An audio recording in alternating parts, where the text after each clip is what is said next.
So guys आप देख सकते हैं हम राजस्थान पे जहाँ पे शूट कर रहे हैं वहाँ का लोकेशन।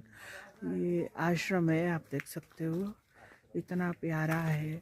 देखिए हम आपको दिखाते हैं, ये देखिए।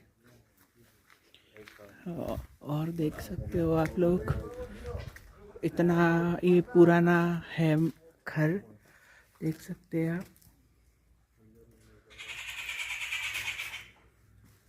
देखिए इतना प्यारा लग रहा है, देख सकते हो आप। सो गाइस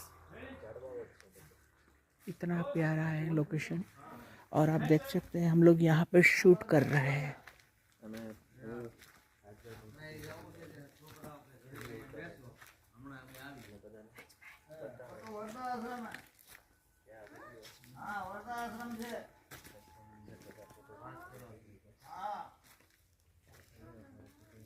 બેઠો મેં એને બોલા લઉં